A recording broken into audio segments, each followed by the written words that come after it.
Welcome to the Elder Scrolls Online 8.3.0 and the beginning of the Shadow over Morrowind adventure.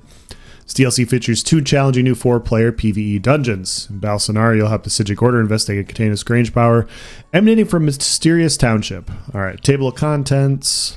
We'll go through the PvP stuff like we always do. Base game, known issues, combat, and gameplay. 2 new dungeons. Unique skin. Ooh, memento, unique tool.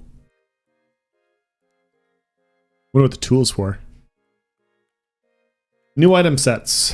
Balsonar, the Right Master's Bond. Light armor set, magica recovery, healing done, max magica. Heal an ally within 12 meters with a direct heal creates a 15-meter tether between you for 10 seconds. Effect can occur once every 15 seconds. You and allies touching the tether are healed every second. Just getting off the high of your max. Another proc healing set.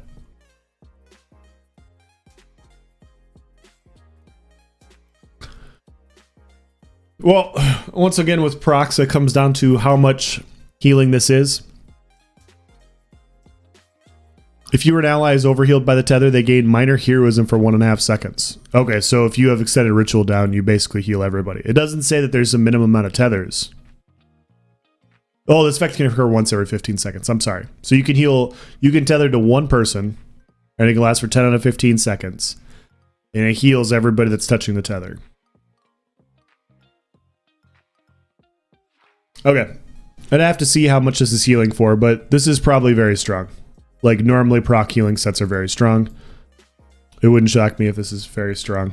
So, Nick Sound, weapon and spell damage, weapon and spell damage, weapon and spell damage. 2 through 4 is very nice.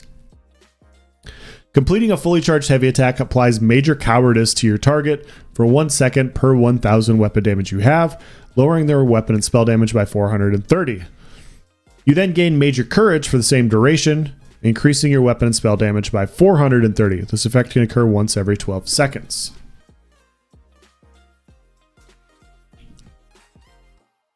Okay.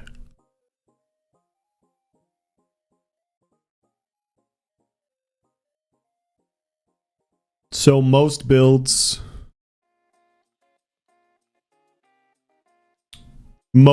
have a minimum of 5,000 weapon damage. I would say the vast majority of offensive builds are in the 6,000 to 7,000 range. So you have a little over 50% uptime with this. I mean, the 430 weapon and spell damage is nice. The heavy attack proc, I don't know how many heavy attack sets they need. But reducing the opponent's weapon and spell damage by 430 is quite nice also. But for 50%, I mean, 2 through 4 is really nice. I don't know.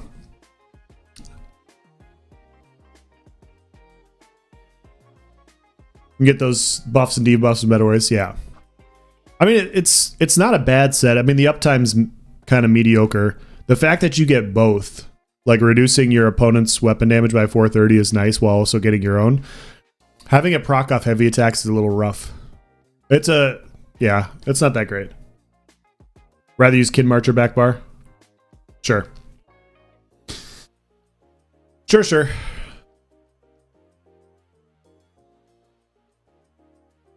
Telvanni Enforcer, Stamina, Health, Magicka. While bracing, increase your magic recovery by 369. While you're not bracing, increase your stamina recovery by 369. Okay. Yeah, it's a full heavy. Yeah, that's the problem is full heavies are always weird. This seems like the perfect set for XV1ing people. Just by debuffing them. Giving them major cowardice. It seems quite nice. I mean, not much to say about that set. Rocks of the Warp, Monster Mass, Stamina, Magicka, and Health Recovery for the one piece. Okay. Each second you are in combat, gain a stack of Dark Light up to 30 stacks max. Each stack of Dark Light increase your Stamina Recovery, Magicka Recovery, and Health Recovery by 8. Each second you are out of combat, lose a stack. So 240 base recovery for being in combat for everything.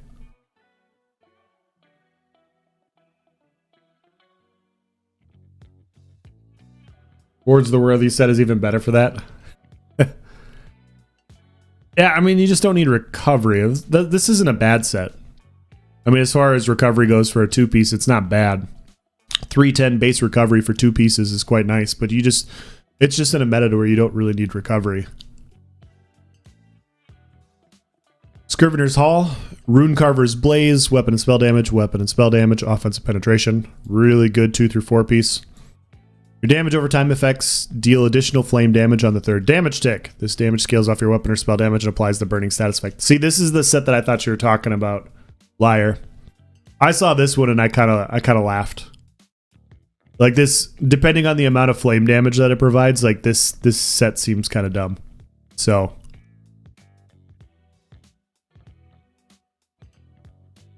Rune Carver is one of the ones I'm most interested in. Apocryphal Inspiration, critical chance, stamina recovery, weapon and spell damage. You and group members within 28 meters of you gain major fortitude, major intellect, and major endurance. Increasing your health, magicka recovery, and stamina recovery by 30%. Well, the 3rd tick though doesn't reset. Oh, I thought it procced every 3rd tick. Oh, okay. I just thought it was every 3 ticks it reprocs. That's how I read it.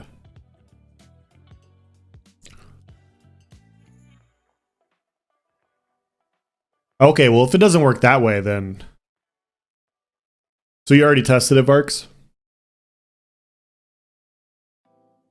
Sorry guys, we're talking about Rune Carvers still. That's interesting, okay. Okay.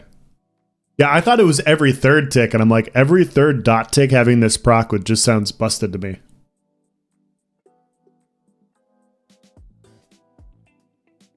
Then Sleep Armor says about Apocryphal, that set is good for groups. Your group can run double armor pots and you don't need potion buffs. Yeah.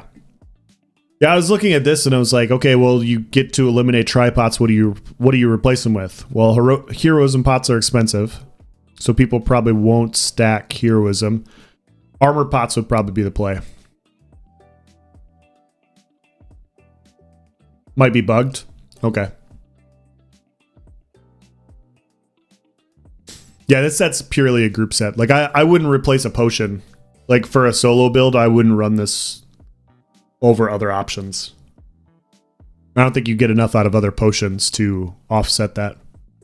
But yeah, for a group play set, like, you just get major buffs in another way, and you can run something else. Abyssal Brace, heavy armor, stamina, health. While you're bracing, you and group members within 12 meters, you gain minor evasion, reducing damage from area attacks by 10%. Okay. Yeah, I don't think this is very good. Ozazon, the Inferno, Monster Mask. I could probably talk about this a little bit more. It's just the while you're bracing mechanic's always kind of tough in PvP. Adds 129 magic recovery for the Ozazon. Overhealing yourself or an ally grants them 4272 armor for 1 second. Healing yourself or an ally grants them minor vitality for 1 second, increasing their health received by 8%. This is a good set.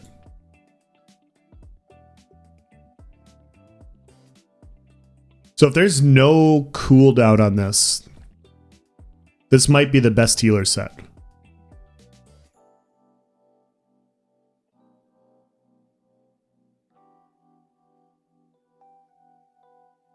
I know it's only for 1 second, but the fact that you get to give them minor vitality the entire time. You give them minor vitality the entire time. And then any time that they're not getting pressured, they're getting overhealed, they have the 4272 armor for an initial burst. That's pretty damn valuable. I mean, it doesn't have to be a healer too. I mean, you guys know with any sort of build with multiple heal over time effects, like a Templar, Purifying, or if you're running Warden with Trellis or whatever, like you have all these different chances to overheal. This is a pretty good set, and it's not saying a cooldown, so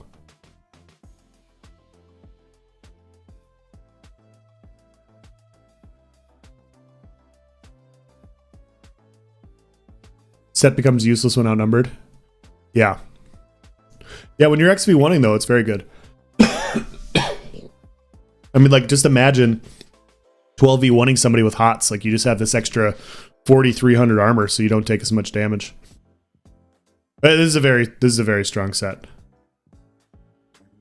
New furnishings, daily, weekly timer, new rewards for the worthy. Okay.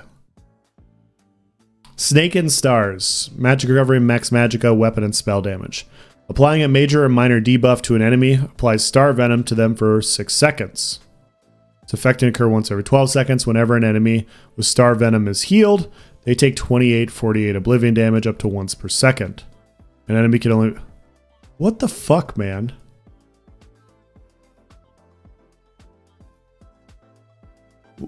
Why?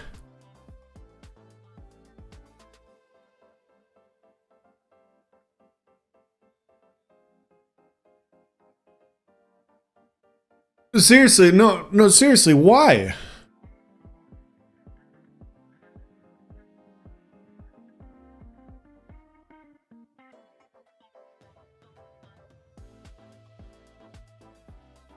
Okay, I have to explain this now. Applying a major or minor debuff to an enemy applies star venom to them for 6 seconds. This effect can occur once every 12 seconds. So it's got 50% uptime, 50%, 6 out of 12 seconds. Whenever an enemy with star venom is healed, so when your enemy takes damage and they start healing to recover, they're going to take 28/48 oblivion damage. Oblivion damage ignores resistances. It will be 28/48 up to once per second. So this essentially eliminates vigor. That's what they're saying here. They're basically saying, like, hey, unless you crit on your vigor proc, your vigor is actually going to do damage to you. There's no point in running vigor for 6 out of 12 seconds, because when you take a ton of damage and you try and heal, we're going to negate it anyways.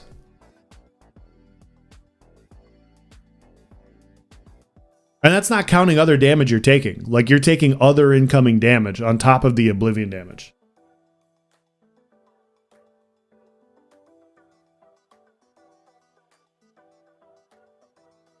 I'm trying not to get annoyed, because this set shouldn't make it live. It really shouldn't. Like, this is, you might as well just eliminate vigor. Like, seriously. If you're gonna introduce a set like this, you might as well just say, hey, you know what? We believe that radiating regeneration and vigor and stuff like this just shouldn't exist. But instead of doing that, we're gonna provide some RNG fucking chance set where somebody can run this instead and just absolutely buttfuck you nonstop for 6 out of 12 seconds. And so sometimes your heals will work, and then sometimes they won't work at all. And you're just fucked. Like you could choose, like, who knows? Like, maybe they won't run the set, wink, wink. Everybody's going to be running the set. Literally everybody. If you fight outnumbered, you're going to have this on you 100% of the time. Because everybody's going to run the set, and they're going to laugh seeing the oblivion damage ticks. Every single time.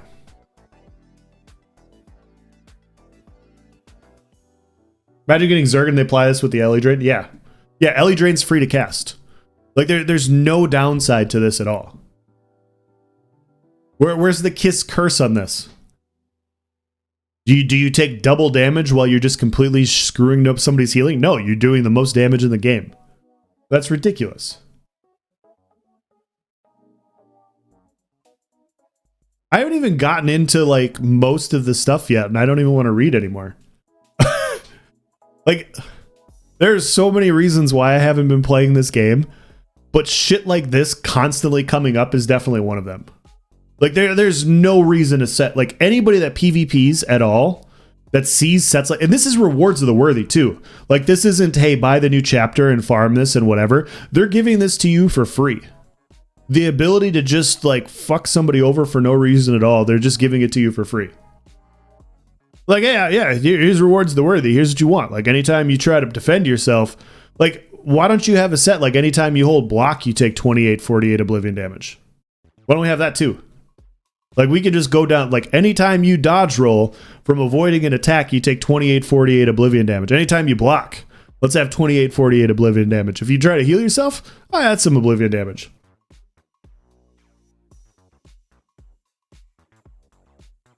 $56.96 every healing tick. Yeah, it's so dumb.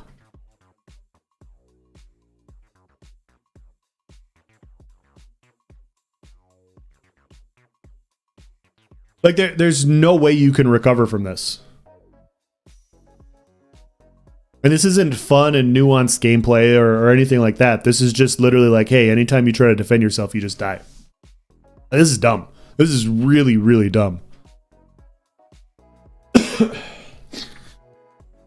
Okay, last rant about this, I promise. Last rant and then we'll move on.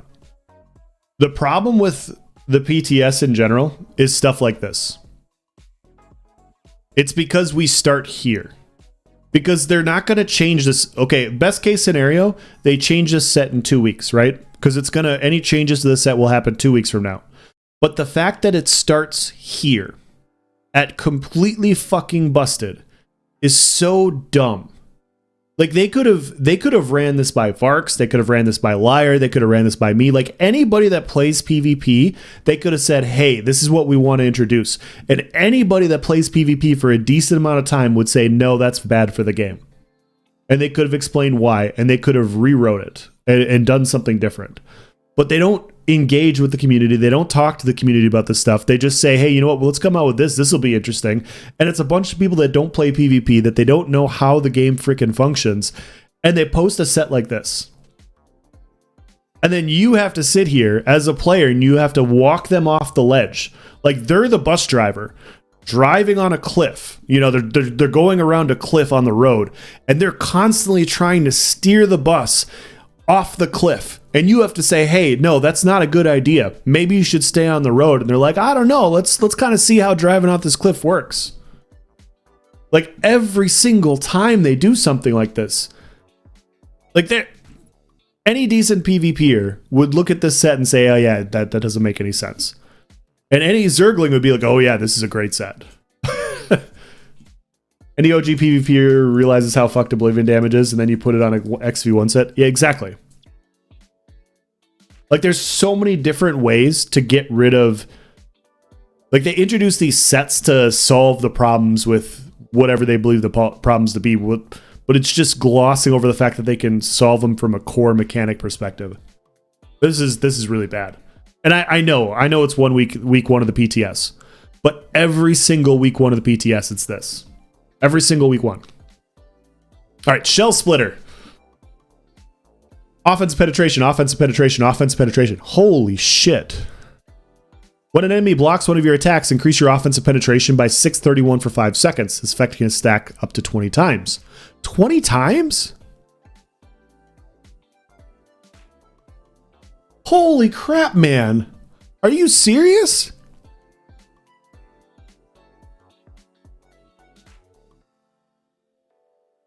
You can gain once.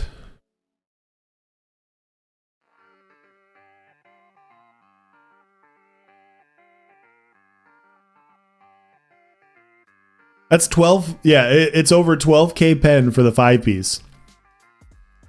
15, 16. That's like 17k pen. For the full 5-piece set is 17k pen.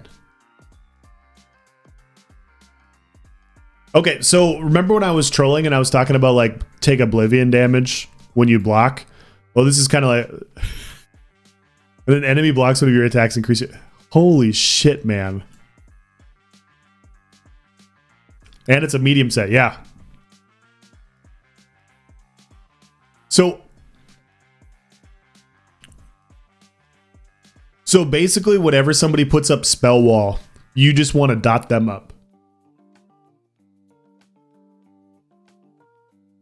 This set's crazy. This is a crazy good set. But the thing is like, this set will probably get adjusted too. Because remember when Stun came out and Stun was like, what, 13k pen? This is similar. Every half second too. So yeah, so a few dots should stack this pretty easily. And it lasts for 5 seconds so you can front bar or back bar it. I mean, I wouldn't back bar it, I would front bar it. This is so much damage. This is so much damage for a 5-piece. You don't think it will? I just remember when Stun came out. I'm not saying that it should be, because I didn't think the original Stun should have been adjusted. But people see damage, like, you know, penetration or weapon damage and stuff, and they get really upset about it. Like, ESO is just weird. Like, people will see proc damage, they're like, oh, that's fine. But they'll see penetration, they're like, nope, this has to be adjusted.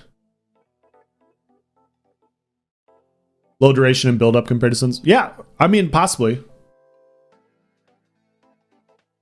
It's definitely different. I'm not trying to say it's the same thing. It's definitely not the same thing as stun, because stun procced off and off balance, and it was 12 to 13k, so it was just a D-swing. This, like, you need 10 seconds, and 10 seconds of them blocking for that to get full stacks. But, I mean, when you're fighting outnumbered 1vx, if you have a couple of AoE, like, I'm looking at this as like a DK, where you have volatile armor. If you have volatile armor ticking on people and everybody you go to attack, they start blocking stuff, like, this should stack AoE, like 1vx in a 10-second period. This should stack up pretty quickly.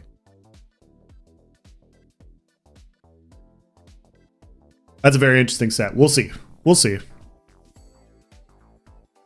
That's a very strong set. Judgment of Akatosh, heavy, weapon and spell damage, health, armor. And the okay. Last thing I'll say too about this one. I don't want to keep going back. But the difference between this, like, these are both strong sets. These are both very, very strong sets. The difference between the two is this gives you no counterplay. Like, just by applying a minor debuff, you take away somebody's ability to use vigor. That's the problem with this set, is it literally takes away a heal on your bar. Shell Splitter is a powerful set with a powerful proc condition. This is very powerful, but it requires you to be able to stack damage on blocking enemies and then be able to use the stacked penetrate. It's more requirements. So that, to me, sets that require different different conditions for powerful effects are better than just like, hey, you know, when you cast a free skill, you do 2848 oblivion damage. These aren't the same, like, remotely close to the same. But they're both powerful. Depends on if dots can even proc it. Yeah, if dots can't proc this is useless. Probably. In a 1vx situation, if dots can't proc this, like, you probably can't run this. It'd be very good dueling, though.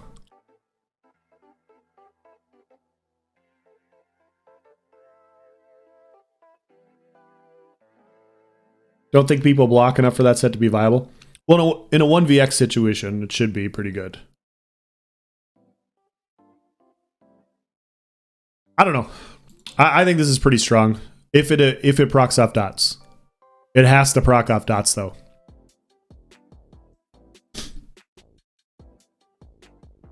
If it doesn't, then it's awful. So yeah, that's where the set fails.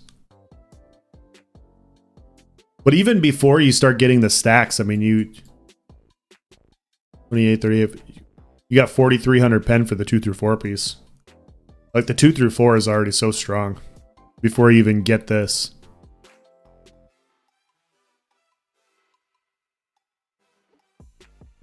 If you swap to backbar to mist or pop some buffs, you're going to lose all stacks. Yeah.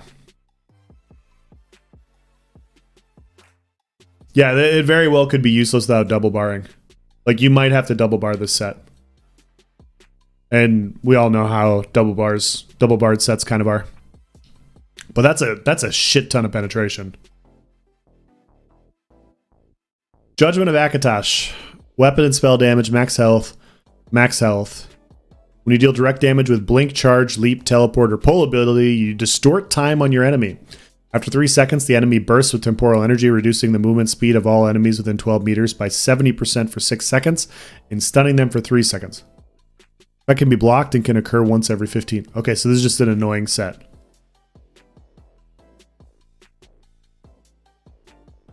I mean, the effect can be blocked. So if it can be blocked, then you shouldn't take the snare, right?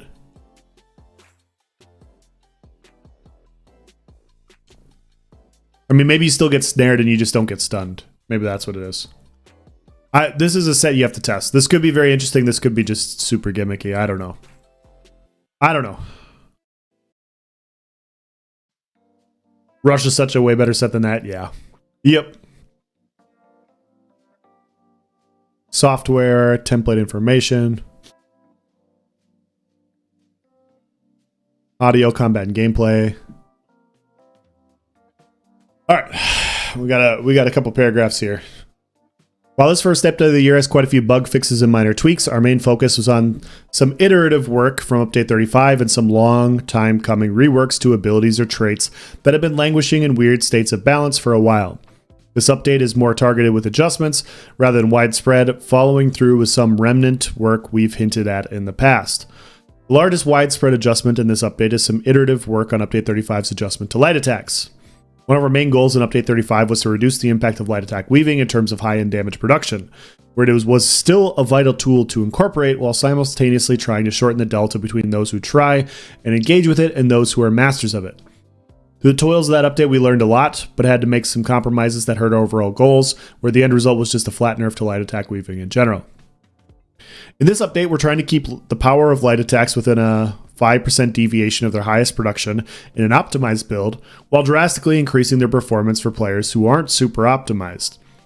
We're also implementing a new feature on all damaging light attacks, where their scaling calculations of how they're derived their damage will be inflated compared to before, with a cap on how much they can reach with base stats such as weapon or spell damage and magic or stamina. This base damage cap will be 3850 for melee attacks and 90% of that for ranged attacks, which is within the 100 to 200 damage deviation from the base damage of some of the highest parses we are seeing in game. Note that this base damage cap is not a cap in terms of how much damage they can do in general.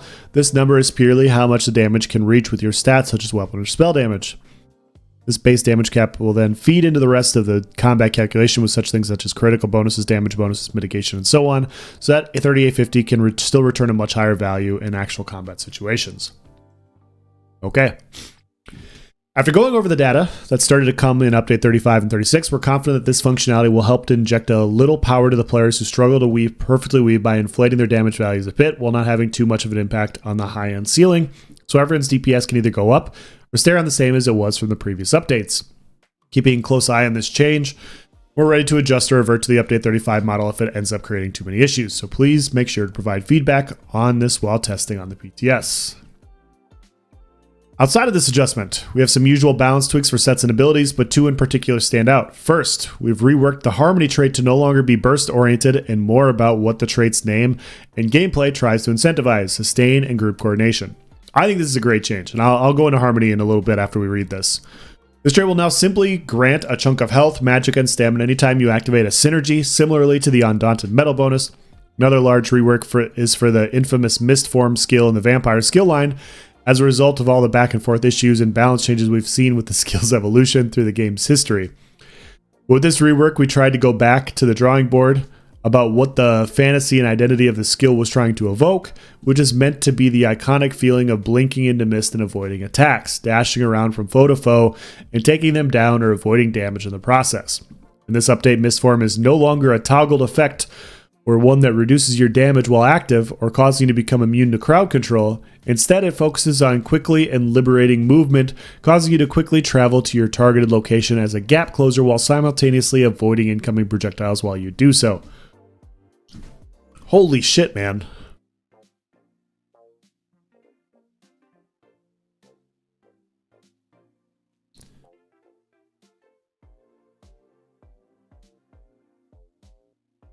Vasta, what's going on?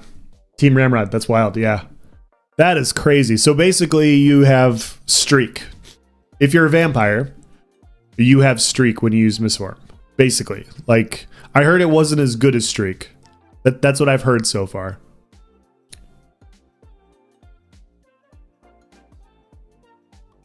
Literally everybody's a vampire in PvP too.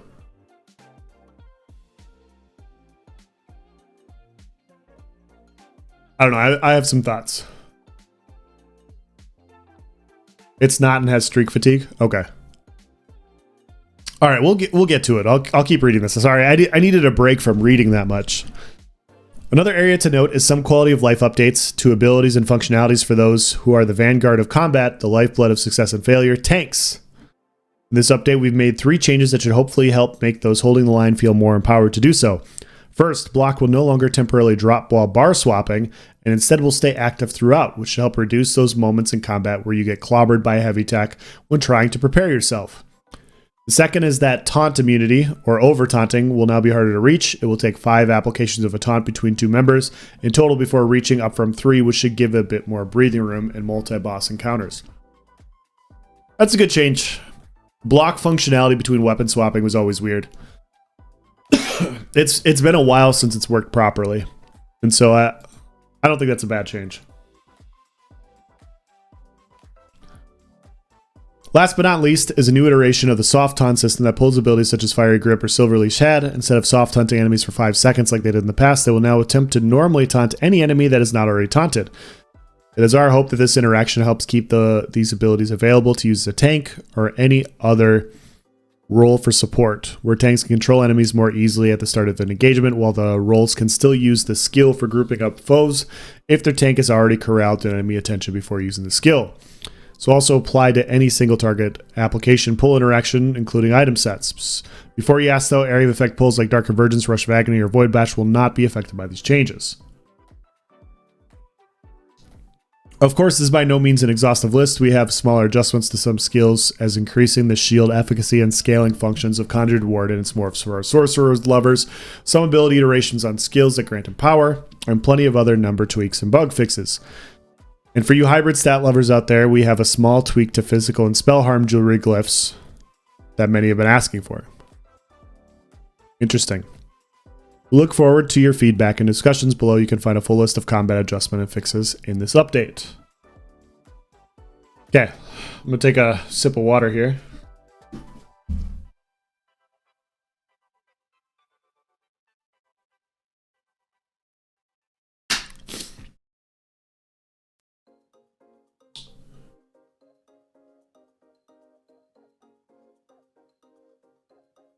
Combat abilities. Fix an issue where the stun from successful sneak attacks could trigger off other trigger defense, such as item sets.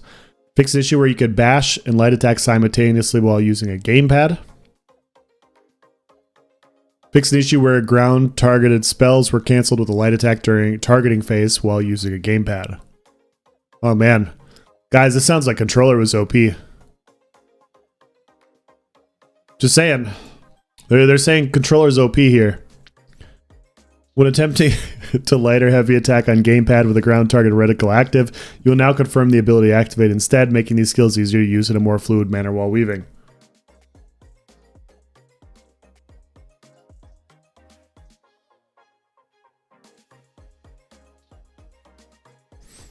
Fix an issue where using block would not cancel sprint. Updated tooltips for the following player passives to properly mention their scaling effects, arming you with vital combat information. Burning Light, Blood Magic, Trifocus, and Spell Orb. Okay. This passive also now only deals magic damage rather than magic or physical damage. Note, the damage will continue to dynamically scale with your highest stats. Alright. Increase the scaling of all weapon light attacks by 50% and werewolf light attacks by 20%. And introduce a stat scaling limit on these attacks so they stop benefiting from weapon or spell damage and magic or stamina after reaching 3850 damage for weapons and 4813 for werewolf. Note that this limit is unaffected by bonuses to damage such as critical strikes, berserk, or vulnerability. This is quite the developer comment, and it is welcome. I don't even know what they're saying yet, but anytime there's confusion, them having these big developer comments is fantastic. I'm going to keep saying it. I have my issues with some things in the patch notes already, but this is always good. Like, anytime you can do this, it's very much appreciated. To further explain what's happening with these attacks, let's create an example experience with everyone's favorite subject, math. All right, let's go. Let's say you have a character that has 6,000 weapon or spell damage and 33,000 magic or stamina. In update 35 and 36, your light attacks would take 35% of your weapon or spell damage and 3.33 repeating of your magic or stamina on a melee light attack, and 90% of those values for a ranged version. In this example, before any bonus or multipliers, the base damage would be 3,200 damage. In update 37, the changes would be seen as reaching 3850, as a stat addition would be 6,000 times 0.525 plus 33,300 times 0.05. So your weapon damage with these different multipliers equals 4,800. But the base damage stat cap would kick in. Keep in mind that this does not impact the damage of these values when you start evaluating modifiers or reductions that deal with percentages like mitigation, critical strikes, or raw damage increases. Before your minds are too muddied with numbers, let's move on to the part that you probably care more about. Why we're doing this. In Update 35, our goal is to try and hit some of the damage ceiling with weaving without hurting the lower and middle experienced players in the game. We ultimately had to make compromises at the time that hit everyone across the board. After ruminating and losing way too much hair, we've now found a way to try and get us back on target of hitting our original goals, where we can actually increase the damage in some of the lower levels of play without changing too much of the numbers on the high end again. The end result is that light attacks will now scale much more aggressively with your stats, inflating their damage for non-optimized builds without changing their damage too much at their ceiling, and some of the super optimized raid environments may lose 100 to 200 base damage on light attacks. Okay.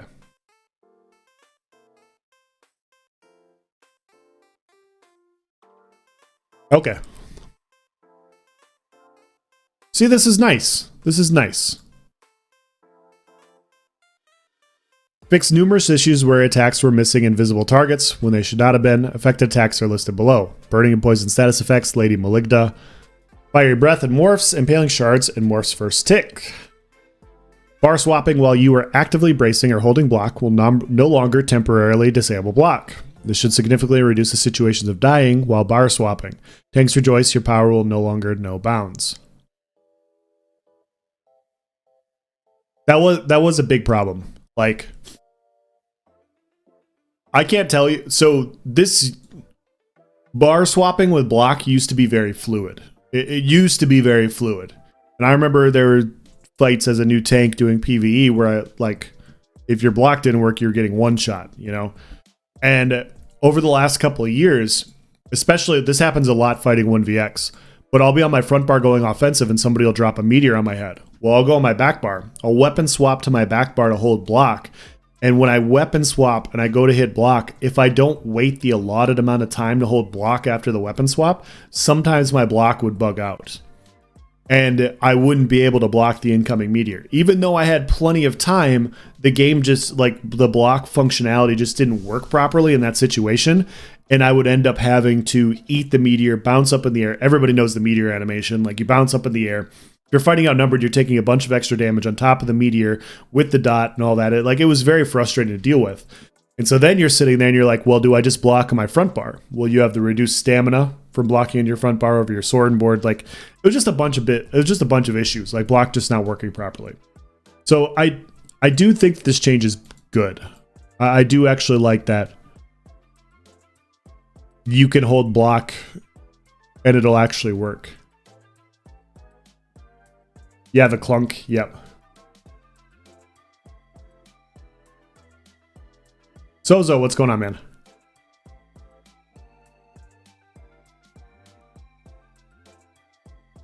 Think it's a BS change, taking skill away and catering to casual players? Yeah, I mean, it'd be better if block worked properly. That would be the best choice. I don't disagree with that.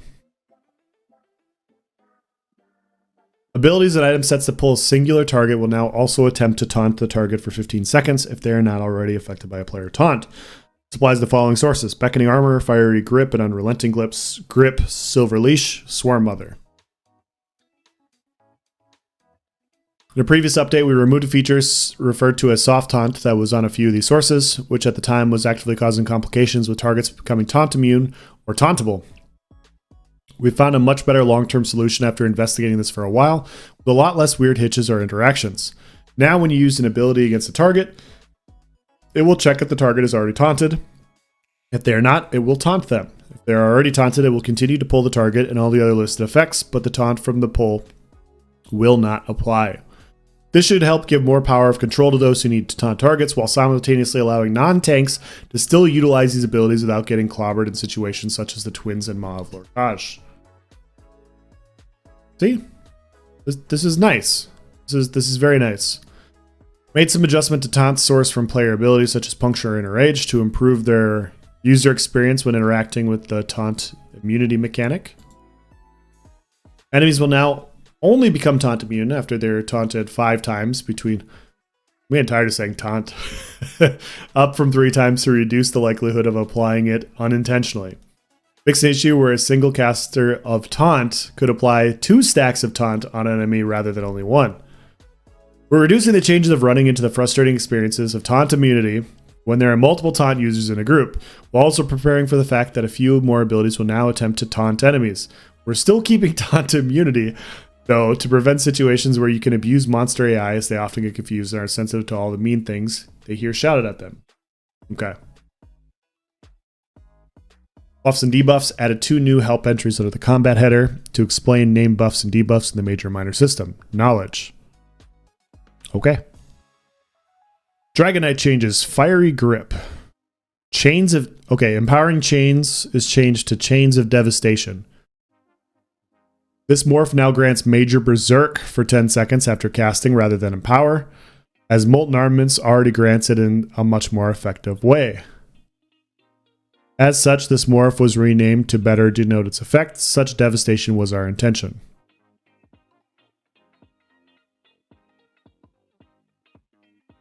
Now, I can't remember, are both chains free? Is it passively where they're free, or is it one set of chains that's free and the other one isn't? I can't remember.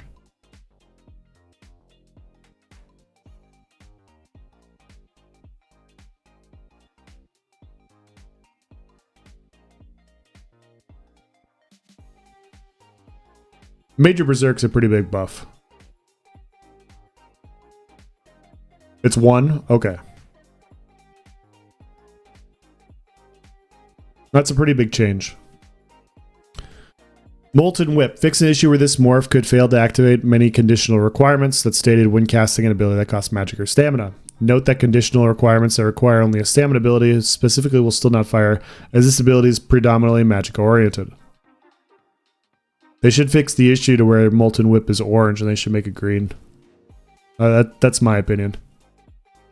That's a joke, guys. That's a joke. I want Stamina Whip. That's the joke. It's not a very good joke when you have to explain it. Necromancer, Gravelord, Skeletal Mage, Skeletal Archer. Fix the issue where the damage boost from this morph would fail to apply if the damage is blocked. Okay. It still just doesn't do enough damage. This skill just doesn't do enough damage. Boneyard, Grave Robber, reduce the damage of the synergy by approximately 47% to ensure it's of similar power to other synergies of its ilk, such as Conduit or Combustion. Okay. Bone Tyrant, Death Gleaning. This passive now restores 333, 666 magic or stamina when a nearby enemy dies, up from 100 to 200. For Master of Death, Necromancers can often find themselves out of fuel even when there are corpses littering the battlefield. To try and remedy this without tipping the scales too far in areas where the Necromancer is already doing well, we're increasing these bonuses by a decent amount. Okay. I have a lot of things to say about Necromancer. So I'm gonna, since we're here at Necromancer, I'm gonna go on a little bit of a spiel. It's not gonna happen this patch. It's probably not gonna happen for a few patches from now.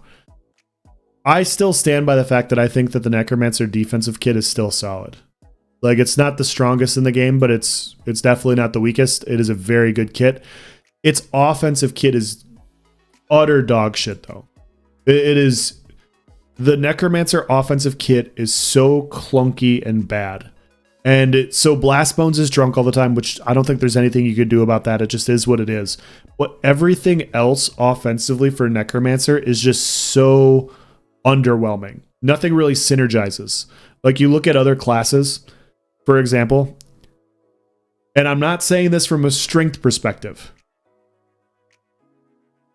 Magsork synergies with Curse, Mage's Wrath, Crystal Fragments, it's a nice combination and synergy, right? The entire combination is there, right?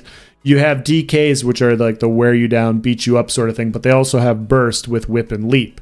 You know, Leap and like if you land your Leap 1 out of 10 times, you follow up with an empowered Whip that hits really hard. You have certain classes that have these nice combinations, and Necromancer doesn't have that. And especially more of a Magicka-based Necromancer that relies on Harmony. Harmony, in my opinion, has been BS for a very long time. Like, the fact that people can stack so much health and mitigation and still get damage with Harmony because just by running, you know, Harmony traits on their jewelry, it's just like... It's annoying. And we've all fought those groups. It's not the most annoying thing in the game, but it's always been one of those annoying things. Like you run across 12-man groups that are just comped for harmony synergies. They run 40k plus health, they run high resistances, and they have damage because they have all the synergies under the stun that they can just cast on people, and it does burst. And so they can be insanely tanky with a ton of healing, and they still have damage because of how synergies function. And it's always been annoying. Like, it's always been an annoying thing. But the problem with it is even though the synergy adjustment's good, it makes Necromancer's offensive kit, which was already weird, even weirder, is my point. And so I like the synergy change. I really do. But I would really like to see them go in and really tweak a lot of the offensive skills for Necromancer. And make them more PvP friendly.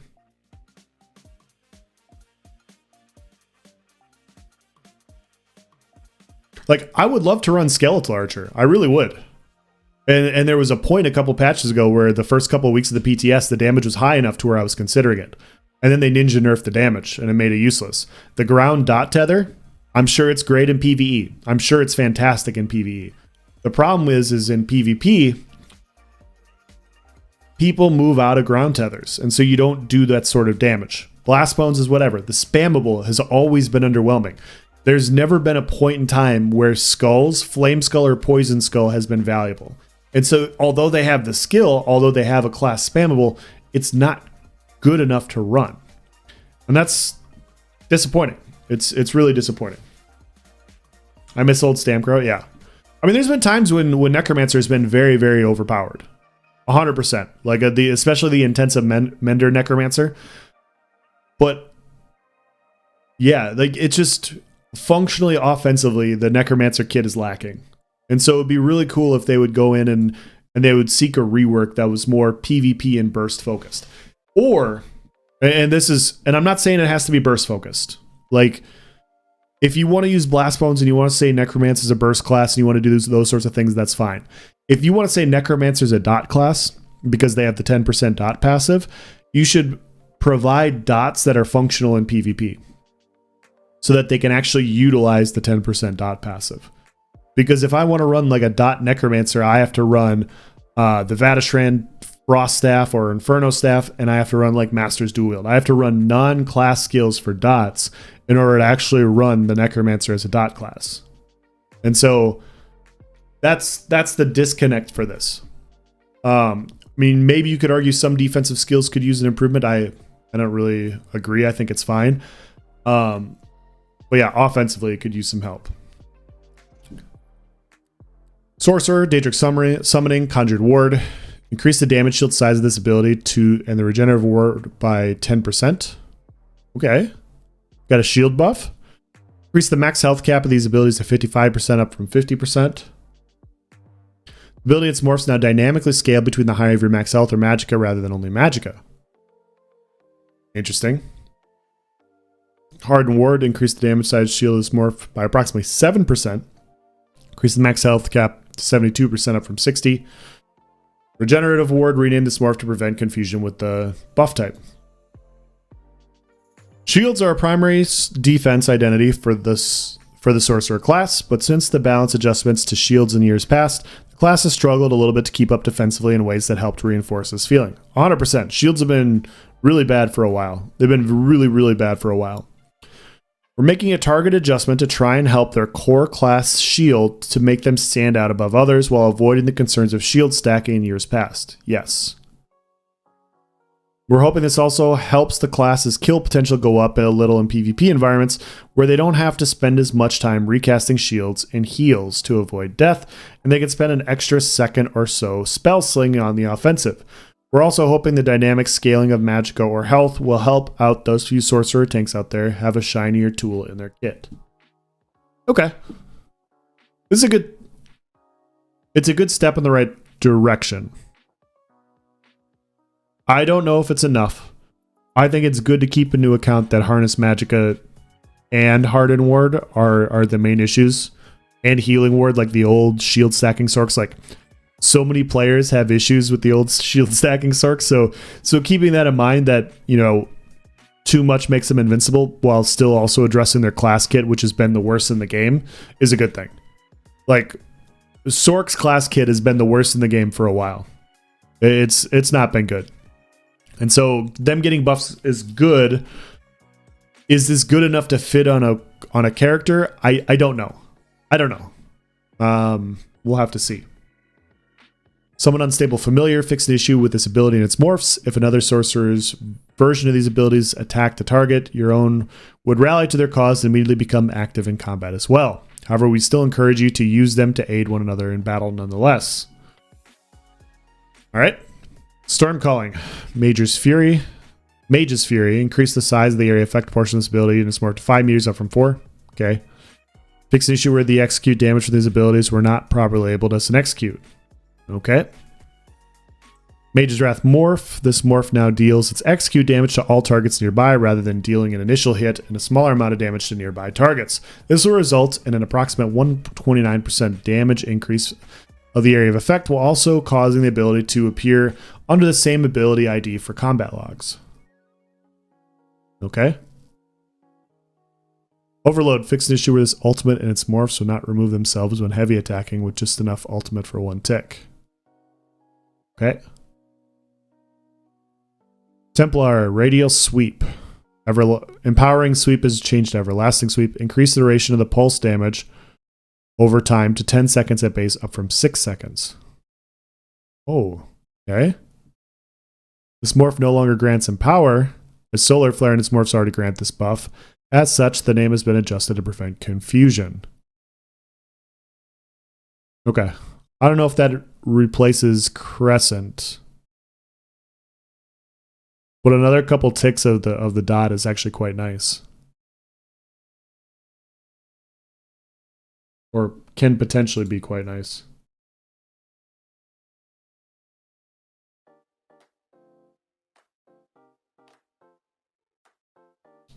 Dawn's Wrath. Backlash. Fix an issue with this ability and the Purifying Light morph were considered magical melee damage rather than magical range damage.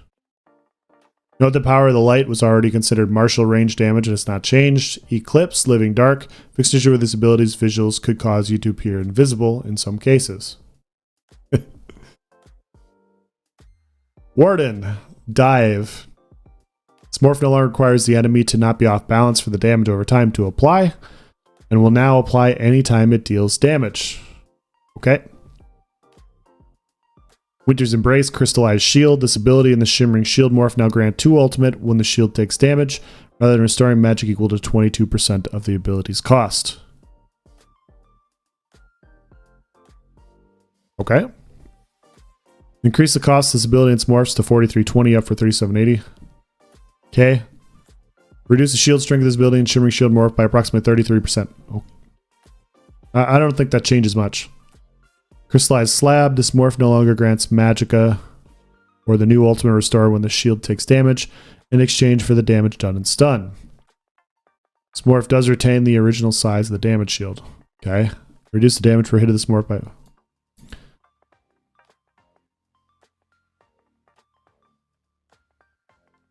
Currently, this ability and its morphs are enabling too much defensive power for the Warden against ranged opponents. Yeah.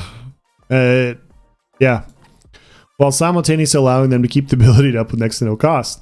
In order to peel back some of the power in those regards, we're increasing the cost and removing the self-sustaining portion, while also trying to give some love back to the ultimate regeneration. While doing this, we're also trying to differentiate the morph power you pick from, where Slab is more about shaking off range builds and being more defensive, while Shimmering doubles down on the juicy ultimate generation.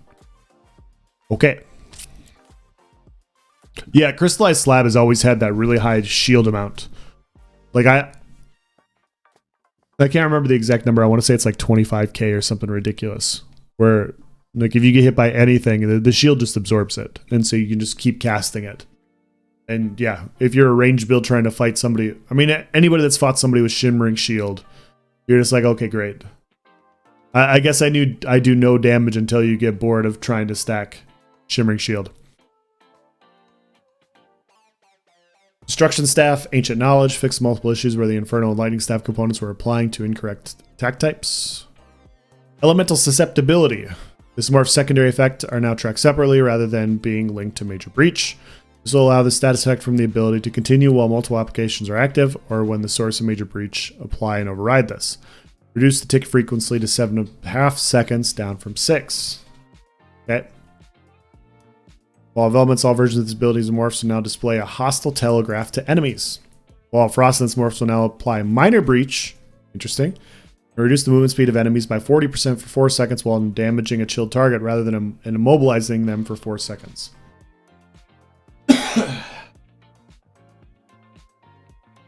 In efforts to help reduce the amount of passive crowd control in the game, we're shifting the power of Wall of Frost control to a snare rather than immobilize while helping it gain some more use cases in PvE parts of the game. Okie dokie. Dual Wield Flurry fixed an issue with this ability in its morphs where the damage and audio impacts appeared delayed and out of sync with its animation. Two-handed Cleave fixed an issue where the visuals and sound effects from this ability and its morphs could fail to play properly in some cases. Critical Charge Stampede fixed an issue where the initial hit of this morph would only guarantee its critical strike against the first target hit rather than all targets hit. Note this guaranteed critical still does not apply to the damage over time portion of the ability, which is by design. Wrecking Blow. This morph now also grants Major Berserk for 5 seconds. Now it's really time to wreck it. Wow.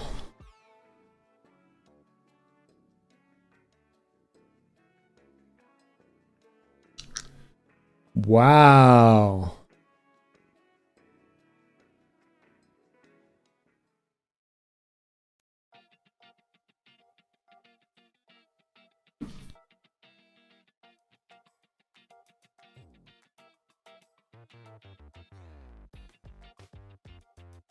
Sorry, I'm thinking in my head.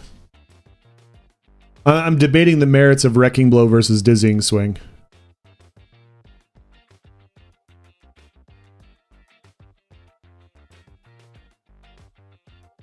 D-Swing Bomber.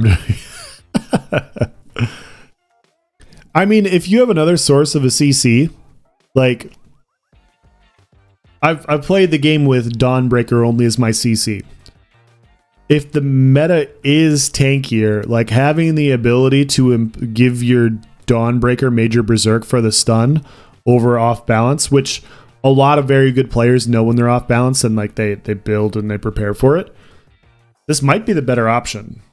I'm not saying it is definitively, like especially if you're trying to pug slay and everything, but Major Berserk onto Wrecking Blow might be a better choice. All right, the vampire changes. Kentmere, what's going on?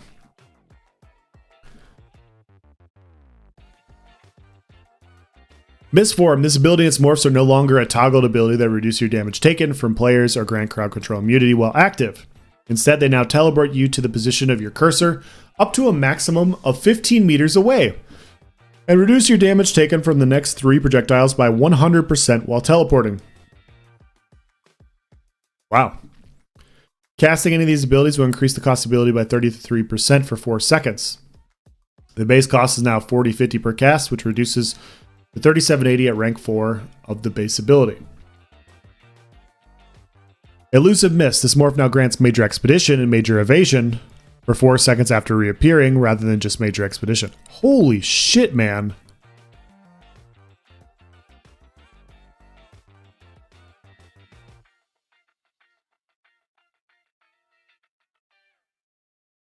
Sorry, I shouldn't be pausing. I'm really sorry. I'm a very rusty streamer right now. It's been a little bit since I've streamed. I'm trying to... I'll start talking out loud now. So you get Major Expedition and Major Evasion for 4 seconds after you reappear rather than just Major Expedition. So... okay, I'm going to pull up Streak on the side.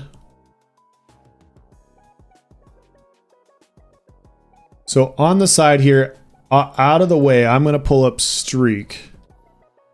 That way you guys don't see my orange choices. I'm kidding. I don't look at nasty stuff like that. I'm kidding. Oh! Okay, so Streak has the same range, 15 meters. Okay. So it's the exact same range as... So Mist Forms... The new Mist Form streak has the exact same range as Streak does. You go the same distance. Instead, you teleport to the position of your cursor up to a maximum of 15 meters away. Okay, so you can put the cursor wherever you're going to land, so you can land 15 meters away, but you can also land 5. Is that what it's saying? So if you want to teleport, like if you're looking at the ground, you can teleport like 1 meter away. So questions I have about this are, if you accidentally go over 15 meters, let's say you're 17 meters away, right? Does it automatically put you at the maximum distance and say you're going to go to 15? Or does it bug out and say that's too far, you can't cast it? That would be the first thing that I would want to test with this. Because if it automatically bugs out, then the skill is going to be very clunky to use. Like it's going to take a little bit to get used to. The way it's written, it sounds like you have multiple different forms of streak distance. So you can kind of teleport around. Being able to absorb 3 projectiles is very Ball of Lightning-esque while teleporting. I don't know what the cost is. Let me look at the cost of streak again. Okay, hold on. Let me pull it over on the side here again. 37.80. So streak is 37.80. It's the exact same cost as streak. It's a targeted ground effect. Okay, thank you. Thank you. Time matters. Not. Time matters not. Sorry. Thank you.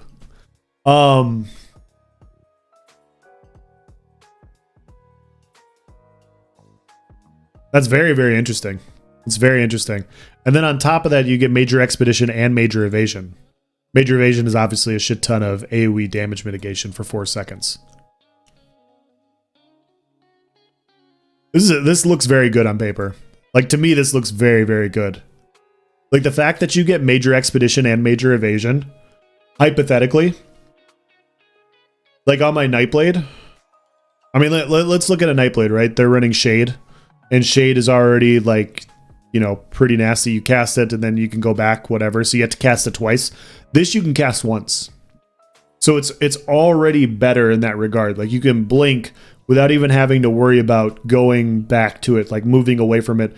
It should be a better skill than Shade, except for the multiple level thing. Like if you're tower kiting, like that'll be better.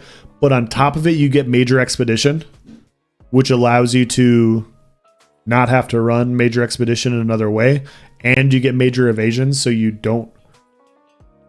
That's freeing up some bar space if you want it, or it's giving you buffs you don't normally get depending on the build that you have. Like, this is a lot stacked into a skill.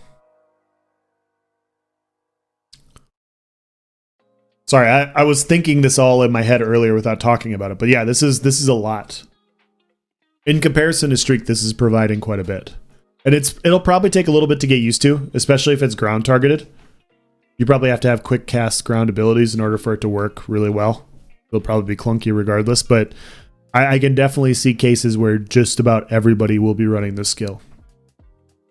Because you're already going to be on death passive. Like you're already a vampire. Why wouldn't you run Elusive Mist at that point? Literally every class in the game will have access to the ability to kite like Sork and Nightblade. And we can discuss the pros and cons of that if you guys wanted to. I mean, I think in general, like class archetypes have gone out the window for a while, and this is no different. Like classes feel more and more homogenized as they go on with stuff like this.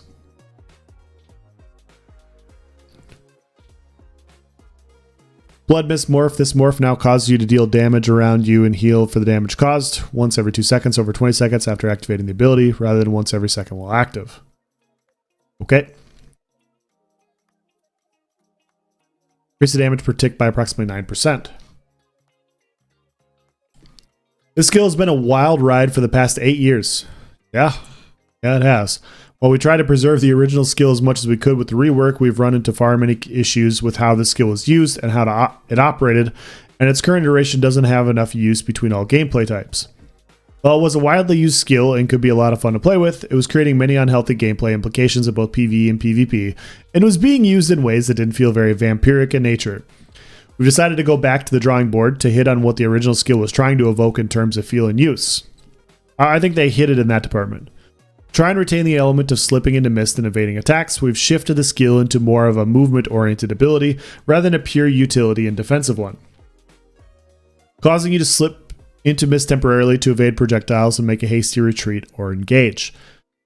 The morphs still focus on the same options as well, where elusive mist doubles down on the slippery nature of the skill with bonuses and mitigation, while blood mist continues to reward those bloodthirst play styles with lifesteal. Also be wary of those pesky Fighters Guild attackers. They know how to get around all these nasty new tricks.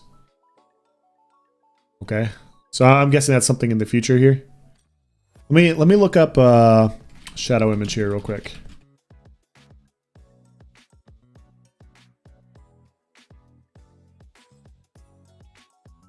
I want to compare this skill versus shadow image before I say too much. Okay, also 3780 cost. Okay, I thought so. Okay. So Mistform now has the same cost at base as Sork. Obviously, Sork passives have the reduced cost abilities and everything, but at base, it's the same cost as Shadow Image and that. And keep in mind, Shadow Image you have to cast twice. You have to put it on the ground, you have to move away from it, and then you cast yourself back to it. So it makes it a little bit longer and clunkier to deal with. You also get Minor Maim. It also does a very minuscule amount of damage.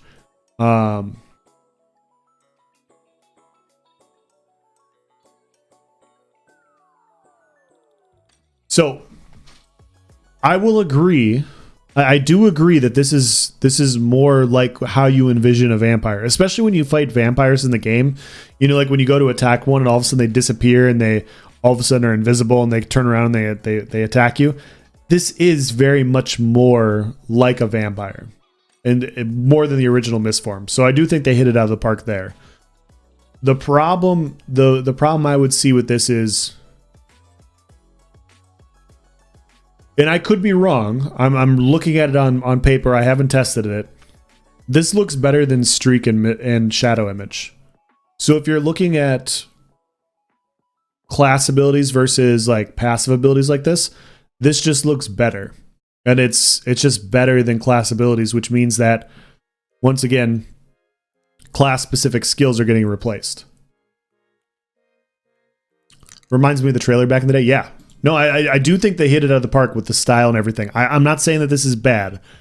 The problem is like when you start looking at Shadow Image and Streak, this is just better. And so I think that's the problem where it is. It's just class-specific skills aren't as strong as this right now. And it's week 1 of the PTS, so it is what it is. Piercing Howl, Feeding Frenzy. The synergy now grants Minor Force and Empower for 10 seconds rather than only Empower for 5 seconds. Minor Force as well. Interesting. Howl of Despair. This morph now allows the caster to self-synergize Feeding Frenzy. Fighter's Guild Trap Beast. This ability and its morphs will now only trigger ability timers after they've hit a target rather than after a hitting target. Sigic Order, Concentrated Barrier, Support, Guard. Okay. General. Many distance-based item sets such as Zon or Scourge Harvester will now properly interact with dragons. Being able to apply to them their abilities are meeting. Okay, we don't care about fighting dragons. Consumables. Glyph of Physical Harm and Glyph of Spell Harm. These enchantments now grant weapon and spell damage rather than only weapon or spell damage. This is a good change. Physical Harm glyphs now add 10 stamina recovery at all qualities, while spell damage now adds 10 magic recovery at all qualities. It aims to continue our work on hybridization. We're merging these enchantment types to grant hybrid stats. However, we still want to retain some semblance of differentiation between these glyphs, so we don't need to remove them from existence. So it caused quite a lot more problems than it seems, so we're adding some very small bonuses to each. This bonus will be small enough that you shouldn't feel the need to take one over the other, but if you're really trying to optimize, you can play around with either to get an extra bit of power. This is it. I think this is a good change. This is the route I wanted them to go with hybridization to begin with.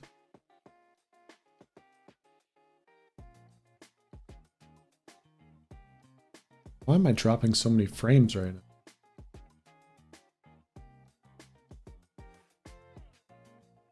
Come on, get it together. Zoss finally, yeah, this is a very good change. I think this is a good change.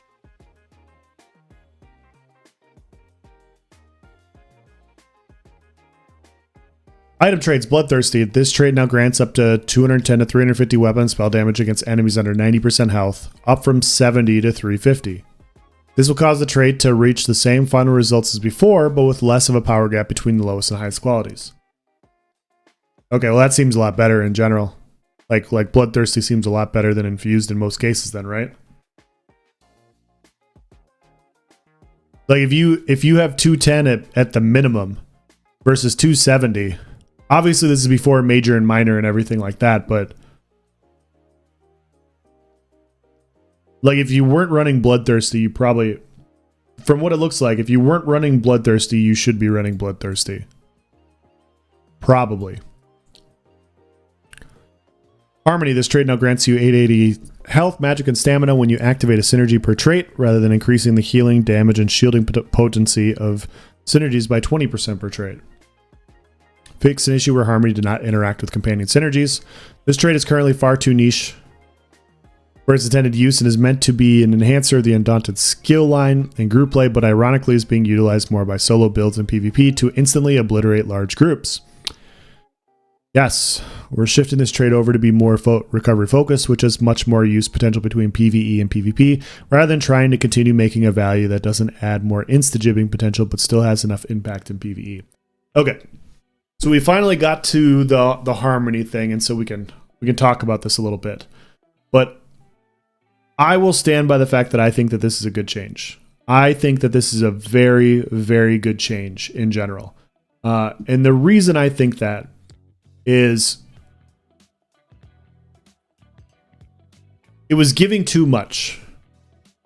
Like if you look at other things in the past that have given too much, you know, proc sets during Markarth and stuff like that, where you could stack the holy trinity of damage, sustain, and mitigation. Harmony did the exact same thing. Harmony did the exact same thing, and the reason that is because it wasn't scaling as much off your weapon and spell damage as it did off the jewelry trait.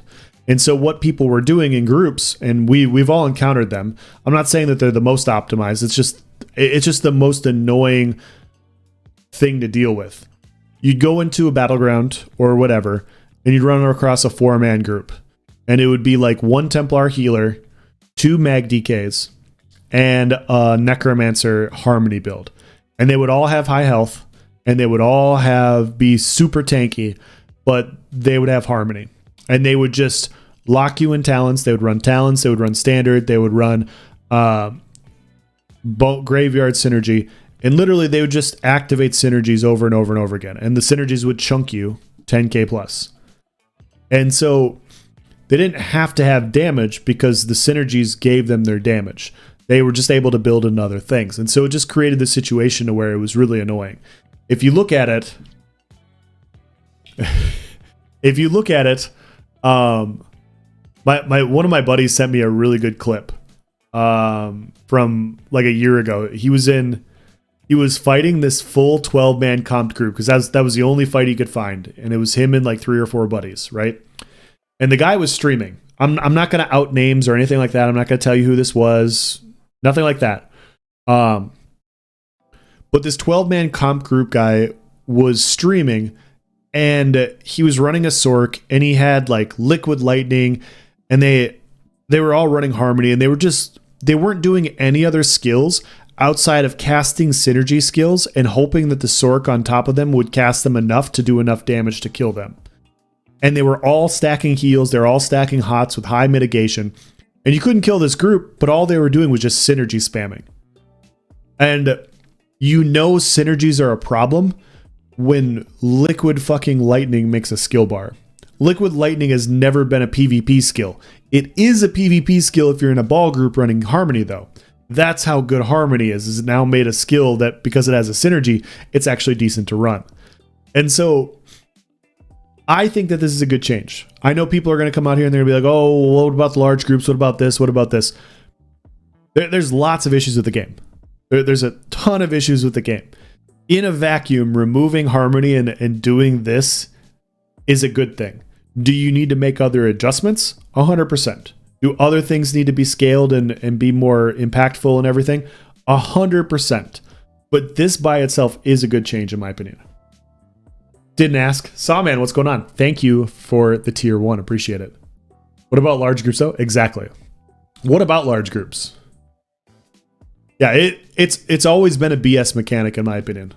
And I feel bad for the necromancers that are using Harmony because it's part of their burst toolkit and stuff, but this thing has been very, very wonky for a while.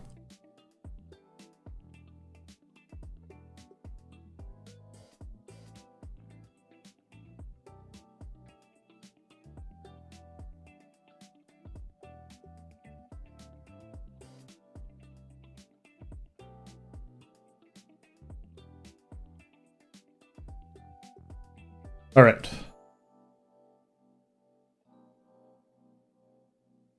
Yeah, that's going to be my stance on this. Like, you can make good changes. And I know people are going to say, oh, you need this really strong and broken thing to counter this other strong and broken thing. You can just get rid of all the broken things. That's what you can do. You can get rid of all the broken things. You don't need broken to counter broken in order to make a good game. Like, this game is so far out of whack, but like, this is a good change. In my opinion. Dungeon Arena sets Crypts until thrive after cracking the code.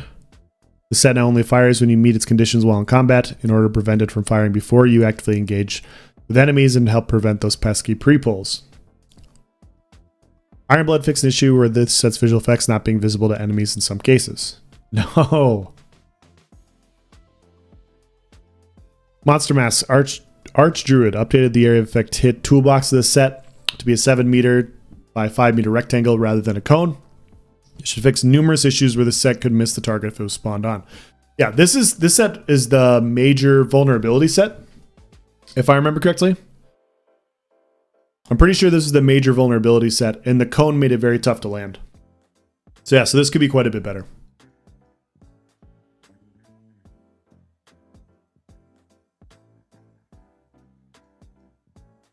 I don't know why I'm dropping so many frames right now.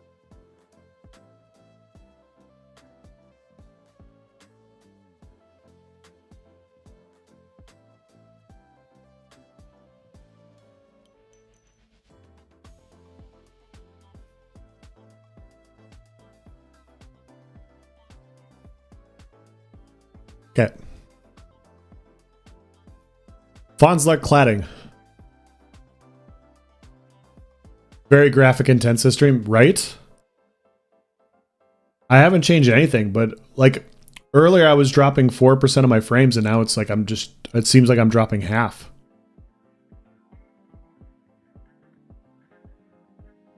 I don't know. I don't know. Fix an issue where some of the set's effects can become stuck on your character. Overland sets. Night Terror. 7th Legion Brood. Fix an issue. If it's fixing an issue, I'm not going to read it. It's the ESO patch. It's definitely...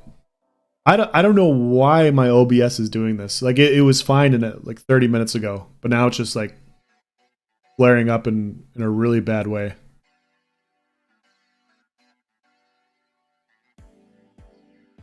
Which graveyard got nerfed?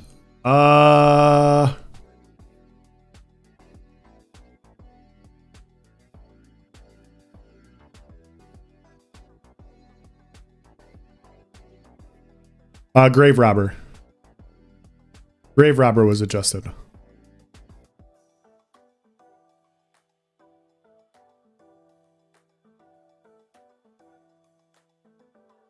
I don't think I have disconnect protection.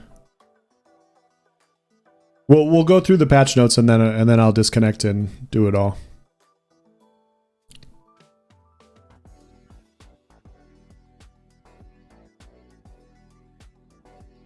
We're almost done. We're almost done.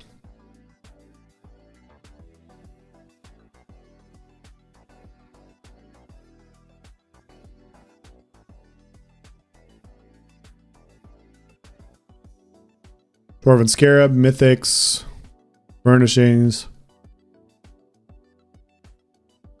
Tales of Tribute, Any other changes? I mean, this is a lot. I'm just asking. I'm not putting on the ground on mythic leads. Oh, I missed that. Let's scroll past it. Selling ratio of some antiquity lead drop rates were lower than expected. This will affect the following. Okay. Okay, well, that's cool. Yeah, that's a good change. I'm sorry, I normally just scroll past it. That, you're right, that is a good change, especially for new players looking for antiquities or mythics. I completely agree. Okay, so final thoughts. All things considered, these patch notes are pretty good. The Cliff's notes are the mist form change is good, but they do eventually need to do a class identity overhaul again. That's my opinion. I do think the mist form changes are good. I think that's a good switch. I want to make sure that that's clear that I'm not complaining about mist form. I do think that that's a good change. The harmony change is fantastic. The rewards of the worthy set is fucking stupid. Like, those are my three opinions. And so overall, patch notes are very good. The patch notes overall, in my opinion, are very good. They got some sets that proc off conditions and everything, which is great. But this set, Snake and the Stars. Yikes, man.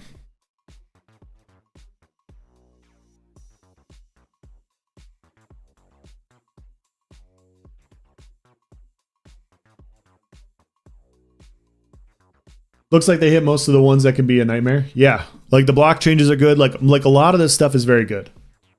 Get the nerfs to Harmony for the reasons you said, but why nerf Graveyard? Yeah. I mean, Necromancer, that's the thing is like it's a good adjustment, but Necromancer needs adjustments now too, especially offensively.